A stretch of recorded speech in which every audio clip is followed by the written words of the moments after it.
Hello दोस्तों, कैसे हैं आप सब? क्या हालचाल?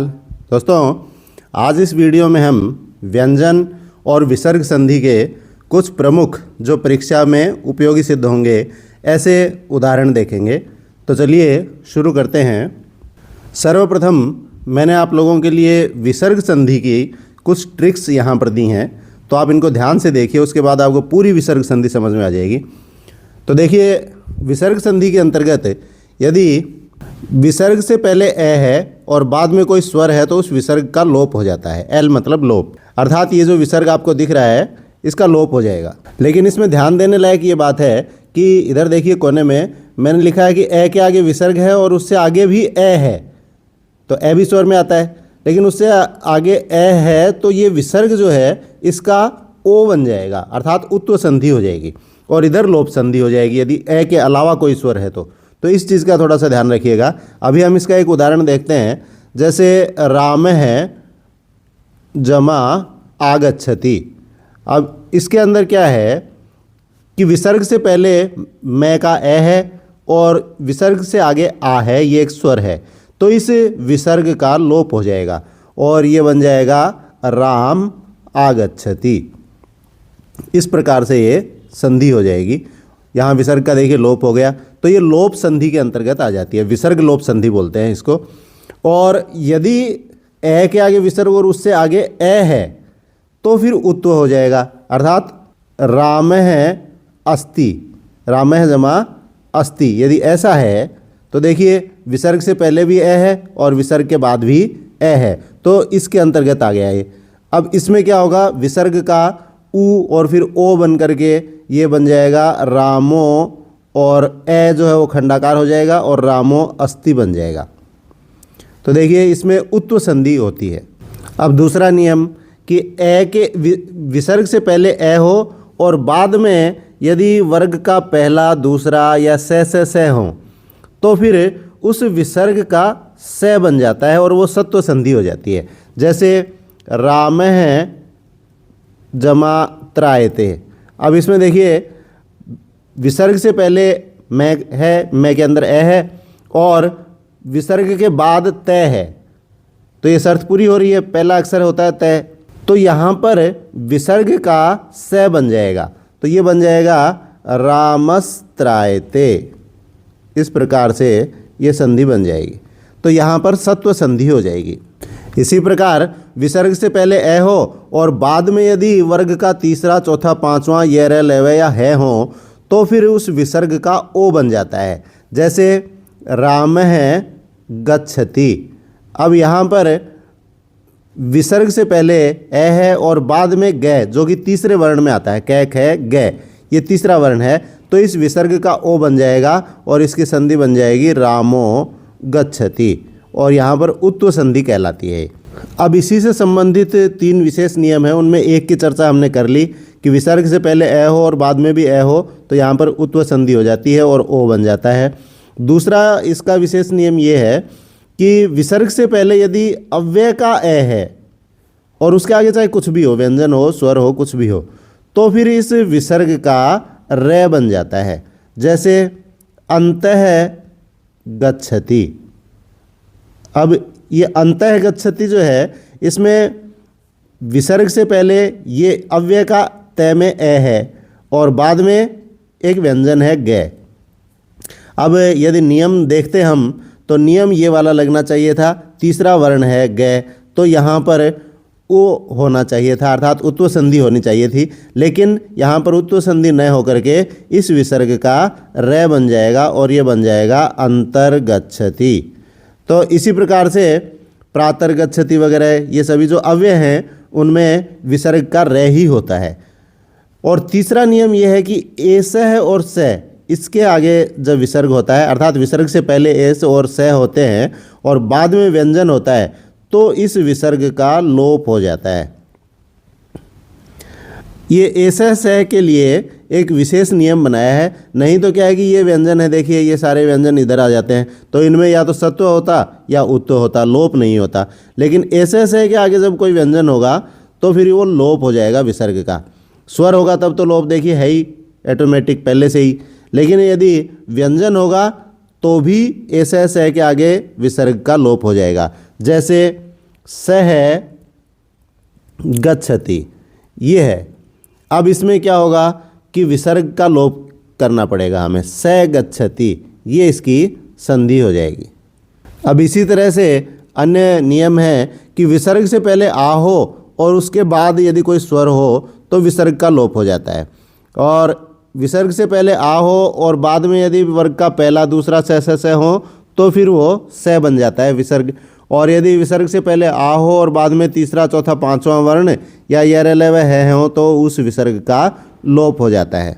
इसी तरह से अब देखिए ए और आ स्वर तो पहले ही आ चुके हैं, तो बाकी जितने भी स्वर हैं वो यदि विसर्ग से पहले हों और बाद में कोई स्वर हो तो उस विसर्ग का रे बन जाता है और यहाँ रुत्व संधि होती है। जैसे मधुः अस्ति, अब यहाँ पर क्या है कि विसर्ग से पहले ऊ है, ए आ में से तो है नहीं कोई, तो अन्य स्वर है ऊ, और विसर्ग के बाद ए है, स्वर है कोई भी, तो इसका रे बन जाएगा विसर्ग का और मधुरस्ति मेल होकर के मधुरस्ति बन जाएगा।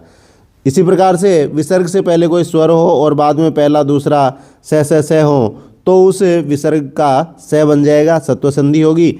और विसर्ग से पहले कोई स्वर हो और तीसरा चौथा पांचवा वर्ण और ये रे लव है हो तो फिर उस विसर्ग का रे बन जाएगा, रुत्व संधि हो जाएगी। तो आप इसको शॉर्ट में याद कर सकते हैं, LSO LSL और RSR, इस प्रकार से आप इसको याद रख सकते हैं। आगे बढ़ते हैं। अब संधि के कुछ विशेष उदाहरण हैं, जैसे द्वयोः अपि, तो इसका हो जाएगा द्वयोरपि, और इसमें रुत्व संधि है। प्रकृति ही एव, इसका प्रकृतिरेव, इसमें भी रुत्व संधि। कह अत्र, इसका को अत्र, इसमें उत्व संधि। अभी जो मैंने आपको नियम बताए हैं आप उनसे इनका परीक्षण कर सकते हैं। अनभिज्ञ अहम, इसका हो जाएगा अनभिज्ञो अहम, और इसका उत्व संधि के अंतर्गत ये उदाहरण आता है। सतचित, इसका सच्चित स्तुत्व संधि। धर्मम चर, अनुस्वार बन जाएगा मैं का, और ये अनुस्वार संधि हो जाएगी। मनः हरः, इसका हो जाएगा मनोहरः, और ये उत्व संधि है। कहचित, इसका कश्चित, इसमें सत्व और स्तुत्व दोनों संधियां हैं। इसमें हुआ क्या कि स्थिति थी कह और चित, इस प्रकार से। अब यहाँ पर विसर्ग से पहले ए है और बाद में वर्ग का पहला वर्ण है, तो पहला वर्ण होने से विसर्ग से में बदल जाएगा और ये स्थिति हो गई कश्चित। अब यहाँ पर विसर्ग से में बदला तो यहाँ पर सत्व संधि हो गई। अब सत्व संधि होने के बाद भी अब यहाँ पर स्तुत्व संधि प्राप्त है, तो स्तुत्व संधि के अंतर्गत ये से जो है ये इस तालव्य सकार में बदल जाएगा और ये बन जाएगा कश्चित। तो यहाँ पर दो संधियाँ हो गई, सत्व और स्तुत्व। आगे बढ़ते हैं। इस्तः, यहाँ पर इष्टः बन जाएगा सुप अंतः, ये सुबंतः बन जाएगा। बालः याति, इसका बालो याति, उत्व संधि। उद्पन्न है उत्पन्न है चरत्व संधि। रामः च रामश्च, अब यहाँ पर भी वही स्थिति है, पहले स होगा विसर्ग का और उसके बाद स्तुत्व संधि होकर के वो तालव्य सकार में बदल जाएगा। दिक् अम्बरः, इसका हो जाएगा दिगंबरः, ये जस्त्व संधि है। इतः ततः, इसका हो जाएगा इतस्ततः, ये सत्व संधि। वाक् ईश्वर है वागीश्वर है, ये जस्त्व संधि। रामषष्ठः, रामषष्ठः है, इसमें स्तुत्व संधि। उत्ज्वल है, इसका हो जाएगा उज्ज्वल है, इसमें जस्त्व और स्तुत्व दोनों संधियां हैं। तो इसको भी एक बार देखते हैं कैसे हुई है। तो स्थिति थी उत जमा ज्वल है, इस प्रकार से। अब यहाँ पर सबसे पहले झलाम जशोंते से तय का दय हुआ और ये बन गया उद ज्वल है। अब यहाँ पर जस्त्व संधि हो चुकी है। अब क्या हुआ कि यहाँ पर स्तुत्व संधि प्राप्त है और दय जय में बदल जाएगा और ये बन जाएगा उज्ज्वल है। तो अब हो गई स्तुत्व संधि। इस प्रकार से इसमें भी दो संधियाँ हो गई। हरिम वंदे, इसका हो जाएगा हरिम वंदे, ये अनुस्वार संधि है। अंतः जगति, इसमें हो जाएगा अंतर जगति, इसमें ऋत्व संधि है। तद फलम, इसका तच्च फलम, इसमें चरत्व और स्तुत्व संधि है। इसमें पहले दय के लिए तय हुआ उस समय चर्त्व संधि हुई, और फिर तय के लिए चय हुआ तो वहाँ पर श्रुत्व संधि हो गई। सार्गिन जय है, इसका सार्गिन जय है श्रुत्व संधि।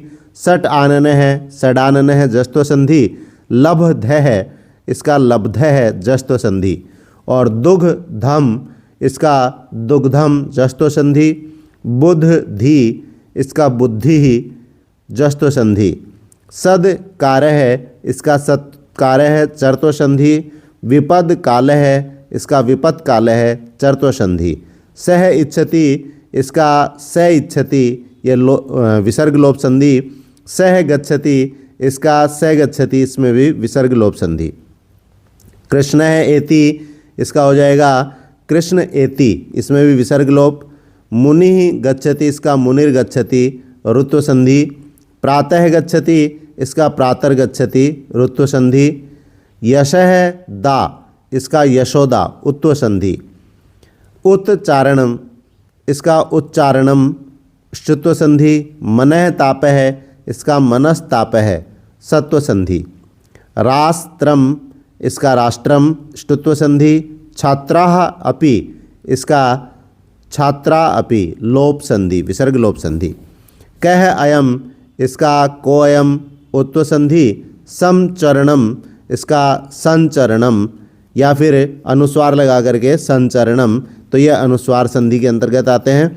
इसमें देखिए ये जो आपको दिख रहा है संचरणम, इसमें पर सवर्ण भी बोलते हैं इसको, पर सवर्ण संधि, और इसमें अनुस्वार संधि। लेकिन ये आपके अनुस्वार संधि चलती है तो इसमें अनुस्वार में ही गिने जाएंगे ये दोनों। उसके बाद नमो नमः है, इसका संधि विच्छेद होगा नमः जमा नमः, और इसमें उत्व संधि होती है। वयो अनुरोधात, इसका वयः अनुरोधात, इसमें उत्व संधि। जगदीशः का जगत प्लस ईशः है, इसमें जस्त्व संधि। शरद कालः का शरद जमा काल है, इसमें चर्त्व संधि। नमस्कृत्य का नमः जमा कृत्य, इसमें सत्व संधि। सज्जन का सत जमा जन है, इसमें दो संधियां हैं जस्त्व और श्रुत्व। पहले जस्त्व संधि के अंतर्गत इसका तय का दय बना, और फिर श्रुत्व संधि में दय का जय बन जाएगा और सज्जन बन जाता है। प्रकृति रेव, इसका प्रकृति जमा एव ऋत्व संधि। नमस्ते, इसका नमः जमाते सत्व संधि। को अपि, इसका कह जमा अपि उत्व संधि। अजंत है, इसका अच जमा अंत है जस्त्व संधि। पेष्टा, इसका पेश जमा ता ष्टुत्व संधि। वागदानम, इसका वाक जमा दानम जस्त्व संधि। हरिस्त्राता, इसका हरि जमा त्राता सत्व संधि। तट्टिका, इसका तत् जमा टीका ष्टुत्व संधि। निश्छल है, इसका निस जमा छल है ष्टुत्व संधि। कृष्ण है, इसका कृष जमा न है ष्टुत्व संधि। शिवो वंदे है, इसका शिव है जमा वंदे है उत्व संधि। निरोग है, इसका निह जमा रोग है ऋत्व संधि। अब निरोगह कैसे बनता है उस पर हम एक बार ध्यान देते हैं। यहाँ पर था निह जमा रोग है। अब इसमें क्या होता है, विसर्ग का रे बन जाता है, ऋत्व संधि होती है, और रोगह बन जाता है। अब जहाँ पर दो रे होते हैं वहाँ पर एक रे का लोप हो जाता है, और लोप होने के बाद जो इससे पहले वाला स्वर होता है वो दीर्घ हो जाता है, तो ये बन जाता है निरोगह। इस प्रकार से ये संधि संपन्न होती है। तल्लीन है, इसका तत् जमा लीन है लत्व संधि। इसमें तय का लय बन जाता है सीधा ही आगे लय होने पर। धनुष टंकार है, इसका धनुष जमा टंकार है ष्टुत्व संधि। तो आपके लिए वीडियो फ़ायदेमंद हो तो एक लाइक कर दें। जय हिंद, जय भारत।